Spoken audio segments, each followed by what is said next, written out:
Dalam tahun ke-27 zaman Yerobeam, Raja Israel, Azaria, anak Amazia, Raja Yehuda, menjadi raja. Ia berumur 16 tahun pada waktu ia menjadi raja, dan 52 tahun lamanya ia memerintah di Yerusalem. Nama ibunya ialah Yekolia dari Yerusalem. Ia melakukan apa yang benar di mata Tuhan, tepat seperti yang dilakukan Amazia, ayahnya. Namun demikian, bukit-bukit pengorbanan tidaklah dijauhkan. Bangsa itu masih mempersembahkan dan membakar korban di bukit-bukit itu. Maka Tuhan menimpakan tulah kepada raja, sehingga ia sakit kusta sampai hari kematiannya dan tinggal dalam sebuah rumah pengasingan. Dan Yotam, anak raja, mengepalai istana dan menjalankan pemerintahan atas rakyat negeri itu. Selebihnya dari riwayat Azaria dan segala yang dilakukannya, bukankah semuanya itu tertulis dalam kitab sejarah raja-raja Yehuda? Kemudian Azaria mendapat perhentian bersama-sama dengan nenek moyangnya, dan ia dikuburkan di samping nenek moyangnya di kota Daud. Maka Yotam anaknya menjadi raja menggantikan dia.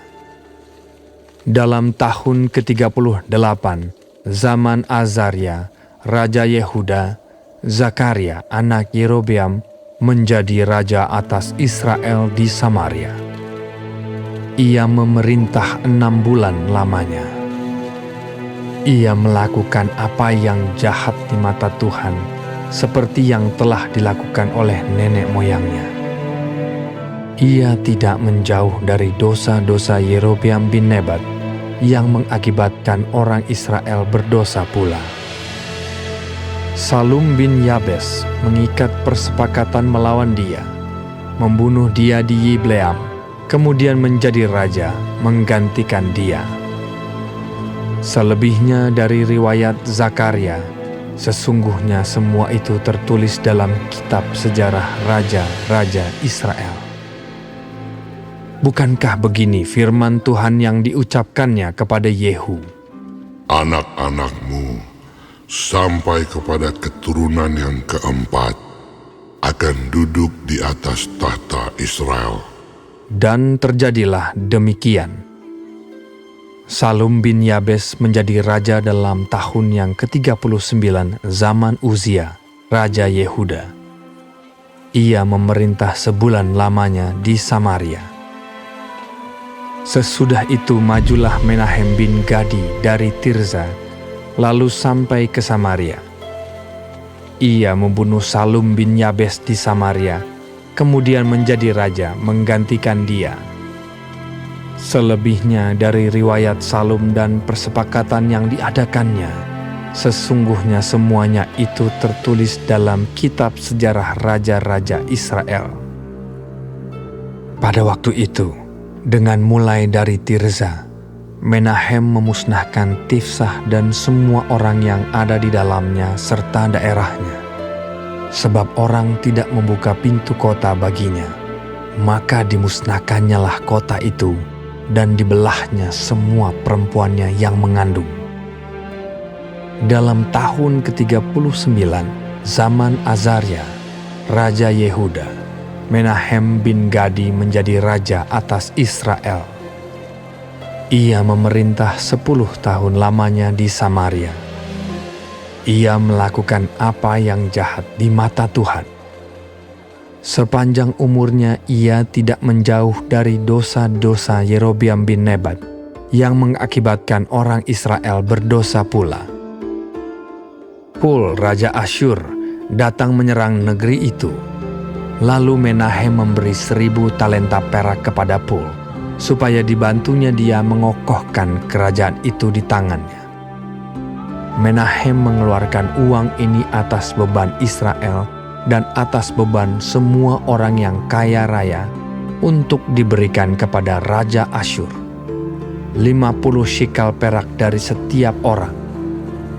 Lalu pulanglah Raja Asyur, dan ia tidak tinggal di sana di negeri itu. Selebihnya dari riwayat Menahem dan segala yang dilakukannya, bukankah semuanya itu tertulis dalam kitab sejarah raja-raja Israel? Kemudian Menahem mendapat perhentian bersama-sama dengan nenek moyangnya. Maka Pekahya anaknya menjadi raja menggantikan dia. Dalam tahun ke-50 zaman Azaria, Raja Yehuda, Pekahya anak Menahem menjadi raja atas Israel di Samaria. Ia memerintah 2 tahun lamanya. Ia melakukan apa yang jahat di mata Tuhan. Ia tidak menjauh dari dosa-dosa Yerobeam bin Nebat yang mengakibatkan orang Israel berdosa pula. Lalu perwiranya, yakni Pekah bin Remalia, mengadakan persepakatan melawan dia dan membunuh dia di Samaria di puri istana raja. Beserta dia ada Argob dan Arie serta 50 orang dari Bani Gilead. Dibunuhnyalah Pekahya, kemudian menjadi raja menggantikan dia. Selebihnya dari riwayat Pekahya dan segala yang dilakukannya, sesungguhnya semuanya itu tertulis dalam kitab sejarah raja-raja Israel. Dalam tahun ke-52 zaman Azaria, Raja Yehuda, Pekah bin Remalia menjadi raja atas orang Israel di Samaria. Ia memerintah 20 tahun lamanya. Ia melakukan apa yang jahat di mata Tuhan. Ia tidak menjauh dari dosa-dosa Yerobeam bin Nebat yang mengakibatkan orang Israel berdosa pula. Dalam zaman Pekah, Raja Israel, datanglah Tiglat-Pileser, Raja Asyur. Direbutnyalah Iyon, Abel Bet-Maakah, Yanoah, Kedesh dan Hazor, Gilead dan Galilea, seluruh tanah Naftali. Lalu diangkutnyalah penduduknya ke Asyur ke dalam pembuangan.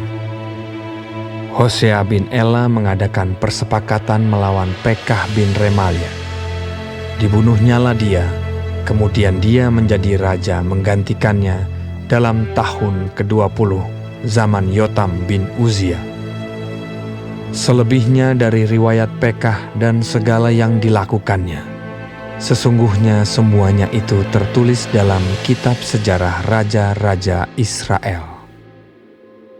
Dalam tahun kedua zaman Pekah bin Remalia, Raja Israel, Yotam anak Uzia, Raja Yehuda, menjadi raja.